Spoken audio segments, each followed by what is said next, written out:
राम राम हरियाणा। मैं सौरभ भारद्वाज और एक बार फिर आप सभी के साथ स्वागत है आप सभी का हमारे इस ख़ास पॉडकास्ट में, व्यू ऑफ स्टूडियो पॉडकास्ट में। आप सभी का हार्दिक अभिनंदन है, स्वागत है। और आज प्रिंस शर्मा जी हमारे साथ हैं, प्रॉपर्टी स्क्वायर हाँ जी के नाम से।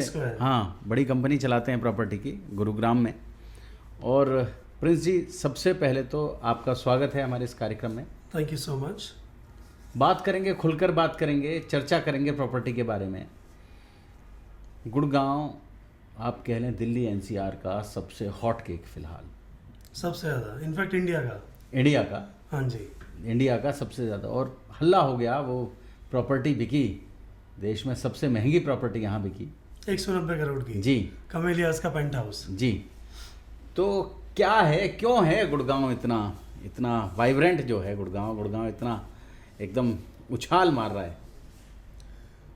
देखो, जिस तरह का लाइवलीहुड डीएलएफ गुड़गांव को प्रोवाइड करा है वो अराउंड द वर्ल्ड, अगर आप कहीं यूएस जाओ, यूके जाओ, वो गुड़गांव एक्चुअली डीएलएफ ने कमेलियास में किया है, they have bought all the unicorns together. Unicorn बोले तो अगर 100 यूनिकॉर्न हुए हैं तो 100 में से 90 यूनिकॉर्न कमेलियास में रहते हैं, जिन लोगों को फंडिंग मिली है, जिन्होंने नए स्टार्टअप करे हैं। तो आप एक ऐसा एटमॉस्फेयर क्रिएट कर रहे हो जो आपको सिर्फ रहने के लिए जगह नहीं दे रहा, बट आपको एक बिजनेस करने के लिए एक ऐसा प्लेटफॉर्म प्रोवाइड कर रहा है कि अगर मेरे को आपसे कोई बिजनेस करना है तो I don't have to look for you are already in my premises. So this is why. And Gurgaon रईसों का मोहल्ला बन गया जी। दूसरी बात, गुड़गांव में फॉर्च्यून 500 कंपनीज में से कोई ऐसी कंपनी नहीं है जो एग्जिस्ट नहीं करती। सो इंडिया में नहीं, मतलब बाहर से लोग आते हैं जॉब करने, तो जो जॉब करने आएंगे लेट्स से किसी भी अदर स्टेट से, वो बंदा जो 2 लाख रुपए कमाता है वो कहता है मुझे भाई किराए के 50,000 रुपये नहीं देने, मैं 1 लाख रुपए महीने की किस्त दे दूँगा। जो मुझे इनिशियल पैसा है वो कहीं ना कहीं से उसके माँ बाप उसे हेल्प कर देंगे या वो जमा कर लेगा। वो कहता है मुझे घर लेना है, और उसे घर कहाँ लेना है? गुड़गांव में, क्योंकि उसकी नौकरी कहाँ है? गुड़गांव में।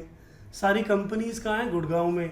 कोई भी बंदा जो किसी भी अदर स्टेट से ग्रेजुएशन करता है, he always look forward to work in NCR because job creativity is there, wherever jobs is people would be there. तो अभी तो कैमेलिया का भी हाँ, कैमेलियास का उन्होंने अपग्रेड वर्जन निकाला है, डहेलियास। तो वो almost they are selling it, most of the people they are selling it is NRI and to Indian people as well. तो उनमें भी सिर्फ 400 अपार्टमेंट उन्होंने निकाले हैं, जिसकी स्टार्टिंग करीबन 70 करोड़ रुपए है। तो मतलब रिच नहीं, सुपर रिच लोगों के लिए, सुपर रिच कह लो, सुपर एलीट क्लास कह लो, it is for the people who have a different segment altogether। इस समय प्रॉपर्टी में आग लगी है, चाहे गुड़गांव की बात करें या फरीदाबाद की भी बात करें। हाँ जी, फरीदाबाद इज ऑल्सो ग्रोइंग। तो क्यों फरीदाबाद में ऐसा क्यों हो रहा है?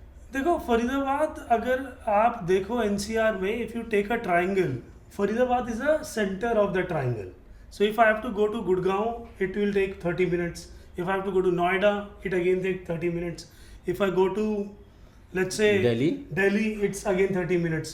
तो जो कनेक्टिविटी है फरीदाबाद की, अगर मुझे नोएडा में भी जॉब करनी है तो मैं फरीदाबाद में रह के 30 मिनट ट्रैवल करके, सोने के लिए फरीदाबाद सबसे अच्छी जगह, सबसे बढ़िया जगह है। कनेक्टिविटी से बढ़िया कुछ नहीं है। तभी आप देखो गुड़गांव के जो बिल्डर्स हैं, जो गुड़गांव स्टेब्लिश्ड हैं, वो फरीदाबाद आ रहे हैं। अगर मैं बात करूँ नवराज की, वो गुड़गांव का बिल्डर है जो फरीदाबाद में आ चुका है, जिसने लग्जरी अपार्टमेंट निकाले हैं मथुरा रोड पे। नवीन और राज जी। तो उन्होंने नवराज के नाम से और लग्जरी अपार्टमेंट, तो जो कि they are bringing all the best in Faridabad, which has not been done so far. So it would be the tallest building of Faridabad. कितने से शुरू हो रहा है इनका? सर, इनका जो फ्लैट है वो करीबन 4 करोड़ रुपए के हिसाब से शुरू हो रहा है, लेकिन इनकी इन्वेस्टमेंट कम से शुरू हो रही है। आप अगर लेट्स से आपके पास 25 लाख रुपए भी हैं तो भी आप इनके में इन्वेस्ट कर सकते हैं और एक कुछ रिकरिंग इनकम आप कर सकते हैं। गुड़गांव के मुकाबले अगर हम फरीदाबाद की बात करें तो फरीदाबाद खासा पिछड़ गया पिछले कुछ सालों में, क्यों? सर कनेक्टिविटी बहुत अच्छी है, बहुत ऐसा लगता है कि फरीदाबाद जो है वो सेंटर में है, लेकिन इसके बावजूद कहीं ना कहीं है तो सही, कमी तो है फरीदाबाद में। देखो, कमी है जॉब्स की। पहले Faridabad was known as the industrial town of Asia, not even India. जहाँ मेरे कभी पिताजी थॉमसन प्रेस में जॉब करने आए थे जब मैं पैदा भी नहीं हुआ था, तो वो गांव से आए थे जॉब करने फरीदाबाद, क्योंकि उनके लिए जॉब फरीदाबाद में थी। अब जब जिस शहर में मारुति, होंडा, एस्कॉर्ट्स जैसी कंपनी थी, पूरी दुनिया आती थी फरीदाबाद। अब चेंज हो गया technology, we could not live up to the technology. Now people are moving to Gurgaon after the infrastructure. अगर आप गोल्फ कोर्स रोड की बात करें, मैं गोल्फ कोर्स रोड 2007 से जा रहा हूँ। मैं पहले वहीं जॉब करता था। 2012 में मैंने अपनी कंपनी स्टार्ट करी, तो मैंने गुड़गांव को डेवलप होते हुए देखा है।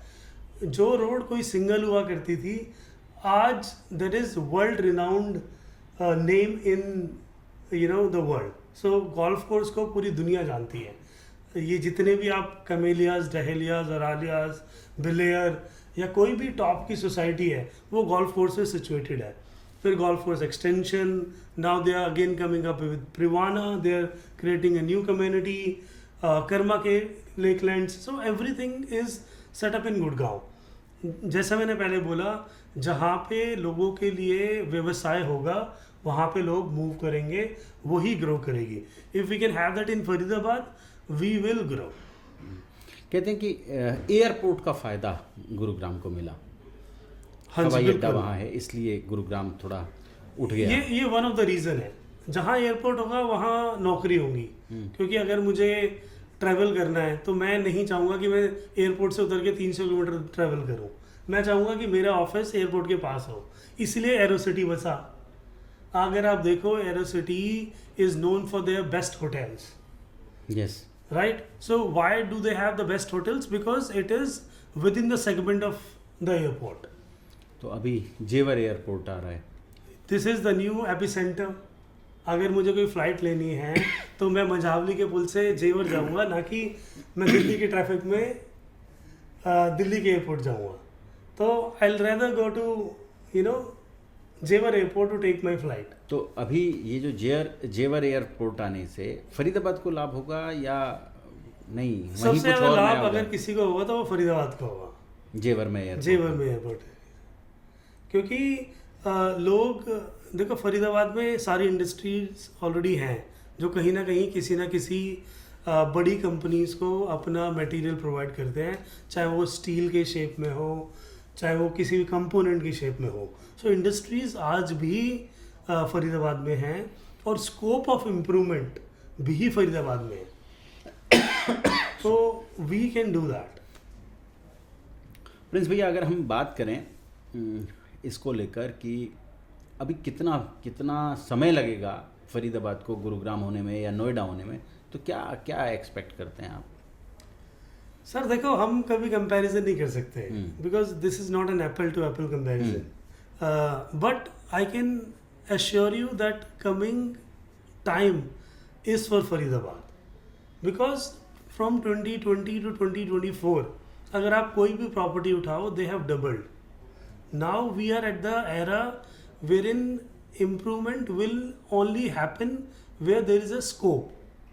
So scope is Faridabad now. So if I have to invest, I will invest in Faridabad, because हमारे पास एक एरिया है जो कि आप नहर पार या ग्रेटर फरीदाबाद बोल सकते हो, which is connected to Noida, and we have a lot of things which we can do, and lot of bigger project like Omex is coming, Bhutani is coming. तो जो बाकी सारे बिल्डर्स हैं, Navraj has also coming, so जितने भी बाकी बड़े builders हैं, they are focusing on Faridabad because they know this is gonna be the new epicentre. लोग कहते हैं वर्ल्ड स्ट्रीट इतना महंगा होता चला जा रहा है, इतना महंगा होता चला जा रहा है, मतलब जिसकी कोई सीमा नहीं है। तो क्या लगता है, कोई कोई बुलबुला है जो टूट जाएगा या वास्तव में और आगे बढ़ेगा ये? सर महंगाई तो देखो कभी कमी हुई नहीं है लाइफ में। आप मुझे एक ऐसी जगह बता दो जो आपने कहा मैंने 10 साल पहले इतने की ली थी, आज कम होगी, वो कभी होता नहीं। ये बुलबुले देखो रियल एस्टेट में नहीं होते, बुलबुले होते हैं किसी और चीज़ में। ज़मीन तो ऐसी चीज़ है जिसको आप बढ़ा नहीं सकते। तो आज भी वही लोग अमीर हैं जो ज़मींदार हैं, जिनके पास ज़मीन है। वो कहते हैं कि ज़मीन माँ की तरह होती है, तो वो कभी छोड़ती नहीं है। So it is with you, that's a reason why people say that you should by your own land. At least कुछ नहीं होगा, आपके पास छत होगी, सो इट इज़ मस्ट। तो नहीं, बिल्कुल बुलबुला नहीं है। इनफैक्ट उसके रेट और बढ़ेंगे। फरीदाबाद को एक नाम मिला है वर्ल्ड स्ट्रीट की वजह से, लोग आज जानते हैं। कोई भी आए तो बोलता है भाई मैं वर्ल्ड स्ट्रीट गया था, मैंने वर्ल्ड स्ट्रीट देखा है। At least there is a place, रिश्तेदारों को दिखाने ले जाते हैं, आप कोई घर में रिश्तेदारों को रिश्तेदार आता दिखाने है के तो लिए चलो। रहते हो। हाँ। एक जगह है, यू नो, आपने एक स्ट्रीट क्रिएट कर दी, आउटिंग के लिए चलना है तो चलो वर्ल्ड स्ट्रीट होके आते हैं। हाँ आजकल बड़े बड़े कॉन्सर्ट भी होने लगे हैं फरीदाबाद में, जो पहले नहीं होते थे। तो यही I think the new era is for Faridabad. अभी ये जो पुल बहुत लंबे समय से लंबित चल रहा है, मंझावली पुल जी, और अभी पीछे मंत्री हैं हरियाणा सरकार में राजेश नागर, हाँ जी। वो भी कह रहे थे कि 26 जनवरी के आसपास हम इसको खोल देंगे, चालू कर देंगे, कनेक्टिविटी दे देंगे। तो क्या लगता है इसके बाद कुछ और इम्प्रूवमेंट आएगा? सर देखो बिल्कुल इम्प्रूवमेंट आएगा। अगर मैं बात करूं, मुझे अगर जीके जाना है तो मैं कहता हूं मेरा घर अगर सूरजकुंड में है तो मेरे लिए बेस्ट है, ठीक है। मुझे गुड़गांव जाना है तो मैं कहता हूं भाई फरीदाबाद के किसी भी मिडिल सेक्टर में मैं घर लेता हूं। ऐसे ही जो लोग अपना व्यवसाय नोएडा में कर रहे हैं या फिर उसके आसपास कर रहे हैं या परी चौक पे कर रहे हैं, तो उन्हें 10 मिनट की कम्युनिकेशन में सब कुछ मिल रहा है। मुझे 10 मिनट ट्रैवल करने में किसी भी बिजनेसमैन को या किसी भी नौकरी पेशा बंदे को कोई दिक्कत है ही नहीं, ठीक है। प्लस आप फरीदाबाद में उस जगह रह रहे हो जिसमें सबसे बड़ा हॉस्पिटल वहाँ पे है, अम्मा हॉस्पिटल। कितने सारे हॉस्पिटल हैं यहाँ पर, एकॉर्ड जो कि 400 बेडेड हॉस्पिटल है, ठीक है। ऐसा कोई हॉस्पिटल नहीं है जो उस कम्युनिटी में ना हो। आपको क्या चाहिए? Schools, Shiv Nadar, DPS. आप मुझे टॉप का स्कूल बताओ जो फरीदाबाद की उस जगह में नहीं है। और आपको इन सब के बदले क्या पे करना पड़ रहा है? Peanuts as compare to Noida and Gurgaon. तो मुझे एज अ लेमैन या फिर एक मिडिल क्लास को क्या चाहिए? अच्छी हॉस्पिटैलिटी, अच्छा हॉस्पिटल है आपके पास, अच्छा एजुकेशन, अच्छे स्कूल्स हैं, अच्छी रोड्स वो है, अच्छी कनेक्टिविटी वो है। So you have everything in Faridabad which has taken place during this last 4 or 5 years। तो मतलब ये कि फरीदाबाद सोने के लिहाज से बहुत अच्छा। आप अगर यहाँ रहना चाहते हैं, बच्चों को पढ़ाना चाहते हैं, इलाज कराना चाहते हैं, काम धंधा करने के लिए आप नोएडा चले जाएं, गुरुग्राम चले जाएं। मैं तो कह रहा हूँ आप काम धंधा भी फरीदाबाद में क्रिएट करो। You be a businessman. There are a lot of people. I can give you example who देखो फरीदाबाद के लोग are very world renowned.